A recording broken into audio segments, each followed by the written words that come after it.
Hello everyone, আমি রিমা। আমার নতুন একটা ব্লগে তোমাদের সবাইকে জানাই অনেক ওয়েলকাম। আজকে সকাল সকাল স্নান সেরে নতুন জামা রেডি হয়েছি একটা জায়গা যাওয়ার জন্য। আর কোথায় যাচ্ছি তা তোমাদেরকে অবশ্যই বলবো, তার জন্য একটু ধৈর্য ধরে ভিডিওটা দেখতে থাকো। তো চলো এখন বাড়ি থেকে বেরিয়ে যাই, বেরিয়ে গিয়ে একদম দেখা হচ্ছে। তো বাড়ি থেকে বেরিয়ে এখন আমি চলে এসেছি আমার মামা বাড়িতে। আসলে আজ মামা বাড়ির সকলে মিলে একটা জায়গায় যাব। আর এখানে আমি মামা বাড়িতে এসে আমার দাদুকে রেডি করছি, কারণ দাদু আজ আমাদের সাথে যাচ্ছে। বেশ কয়েক বছর আগে আমার দাদুর স্ট্রোক হয়েছিল, আর তারপর থেকেই না আমার দাদুর অর্ধেক শরীর পুরোপুরি প্যারালাইজ হয়ে যায়। ডান দিকে মানে ডান হাত ডান পা এসবে কোনো সেন্সই নেই। দাদুকে রেডি করার পর দাদু বলছিল দিনবাড়ি এই গরমের মধ্যে যাবো, গা দিয়ে ঘাম গন্ধ বেরাবে, আমার গায়ে একটু সেন্ট দিয়ে দাও তো। তাই আমি মামার একটা সেন্ট এনে দাদু গায়ে দিয়ে দিচ্ছিলাম। আর হ্যাঁ, আমার দাদু সেই ছোট্ট থেকে আজ পর্যন্ত আমাকে দিনবাড়ি বলেই ডাকে। তবে আমি নিজেও জানি না যে এই দিনবাড়ির মানেটা কি, আর কেনই বা আমার দিনবাড়ি বলে ডাকে। তবে যে কারণেই হোক না কেন, এই নামটা কিন্তু শুনতে আমার বেশ ভালোই লাগে।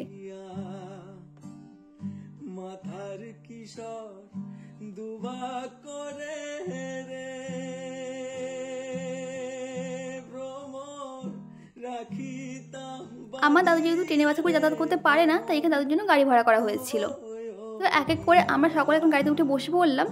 আমি আর আমার ভাই বসলাম সামনের দিকে, বাকি সকলে বসেছি পেছন দিকে। আর আমার মামা আর মামি যাচ্ছিল বাইকে করে। তো চলো এখন দুর্গা দুর্গা বলে রওনা দিই। এখন আমাদেরকে অনেকটা পথ যেতে হবে, প্রায় 2-2.5 ঘন্টা লাগবে যেতে।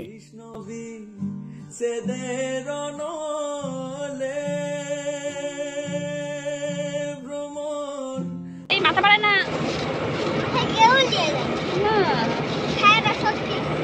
না না না বাবা, সামনের দিকে সামনের দিকে বাবা।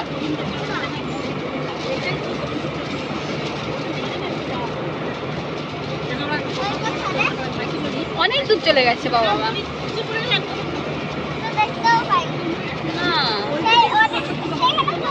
হাত বাড়ায় না, হাত ধরে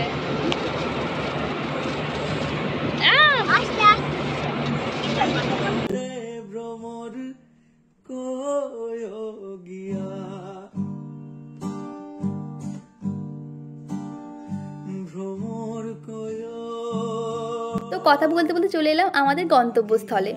আর এখানে কিন্তু আমি এর আগেও এসেছি, আর তোমাদেরকেও সাথে করে নিয়ে এসেছিলাম।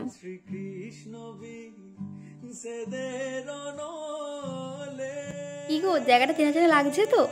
যারা আমার ভিডিও দেখো তারা আশা করি বুঝেই গেছে যে আমি কোথায় এসেছি।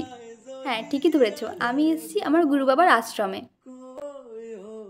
আচ্ছা, তোমাদের কি মনে আছে ঠাকুরের পাশে ওই যে গ্রিন কালার ক্যাবিনেটটা দেখতে পাচ্ছ? ওটা আমি আগের বছর সাথে করে নিয়ে এসেছিলাম। কৃষ্ণ রে বুঝাইয়া মুই রাধা মহিরা যাইমু ভ্রমর, কৃষ্ণ হারা হইয়া রে ভ্রমর। আশ্রমে আসার কিছুক্ষণ পর সকলে মিলে বেরিয়েছিল গ্রাম পরিক্রমায়। তাই আমরাও বাদ যাইনি, আমরাও সাথে চলে গিয়েছিলাম। আশ্রম থেকে দুজন গৌর নিতাইকে সাথে করে নিয়ে গ্রামের প্রত্যেকটা বাড়িতে বাড়িতে যাচ্ছিল। আর বাড়ির মহিলারা ওনাদের পা ধুইয়ে গৌর নিতাইকে যেটা সামর্থ্য মতো জিনিস দিচ্ছিল।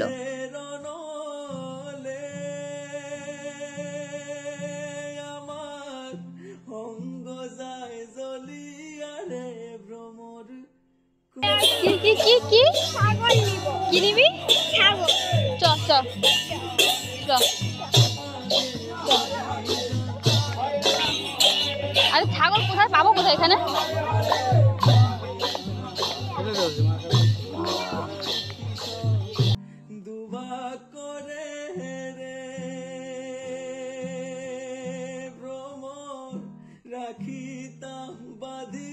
তো আমার এই গুণধর ভাই গ্রাম পরিক্রমা করতে বেরিয়ে কতগুলো ছাগল দেখতে পেয়েছে।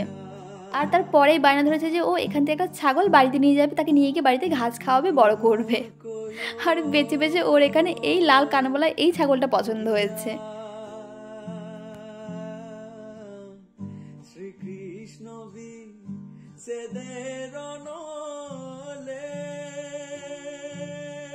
এতক্ষণ তো ভাই বায়না করছিল ছাগল বাচ্চা নেবে, আর তারপরে যেই না কতগুলো মুরগি বাচ্চা দেখেছে অমনি আবার বায়না ধরেছে মুরগি বাচ্চা নিয়ে যাবে বাড়িতে। মানে কি জ্বালা বলো তো।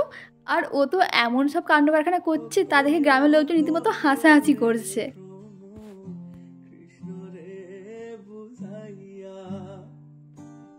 এরপর ভাইয়ের চোখ পড়লো এই পুচকি একটা ছাগল বাচ্চার দিকে। দেখো বাচ্চাটা কত ছোট, আর এটা দেখা মাত্র তো ওর বায়না আরও বেড়ে গেল যে এটাকে ও কোনোভাবেই হাতছাড়া করবে না, এটাকে ও বাড়ি নিয়ে গিয়েই ছাড়বে। দেখো ওকে তো পুরো ঘাড় ধরে তুলে নিয়েছে। আর দেখো বাচ্চাটা কত পুচকি, কত কিউট, একদম ছোট্ট একটা বাচ্চা।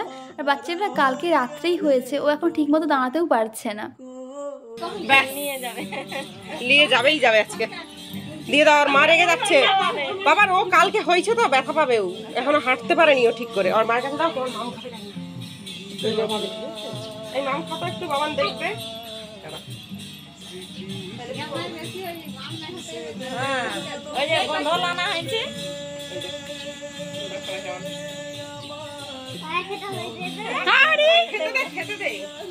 আরেকটা আছে ওদের ঘরে, দেখি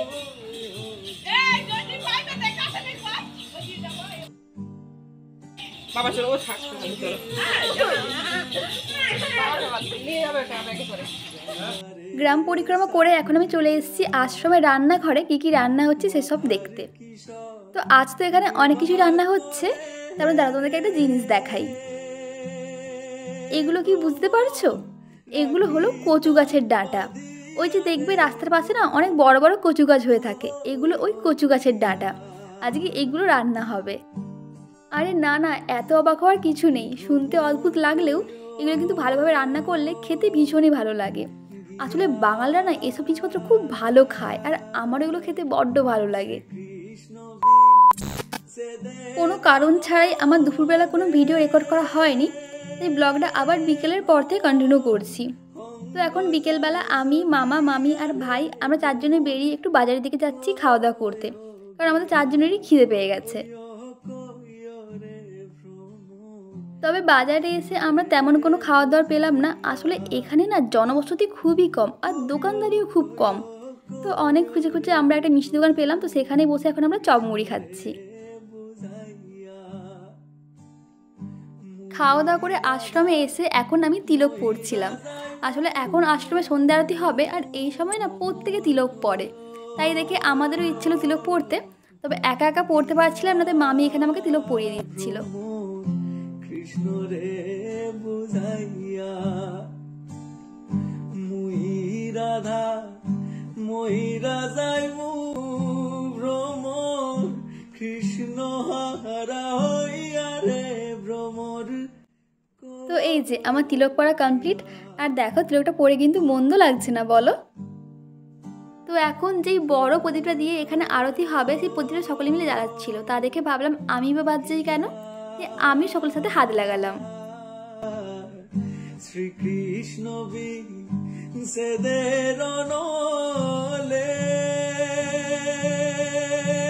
আমার অঙ্গ যায় জ্বলিয়া রে ভ্রমর কই গিয়া। তো চলো সন্ধ্যাটা দেখতে দেখতে আজকের ব্লগটা আমি এখানে শেষ করছি। যদি ভালো লেগে থাকে অবশ্যই লাইক করে দিও, আর এরকম আরও ব্লগ দেখার জন্য আমার চ্যানেলটা সাবস্ক্রাইব করে নিও। দেখা হচ্ছে খুব তাড়াতাড়ি অন্য কোনো ভিডিওতে। ততদিন সকলে ভালো থেকো, সুস্থ থেকো, টাটা।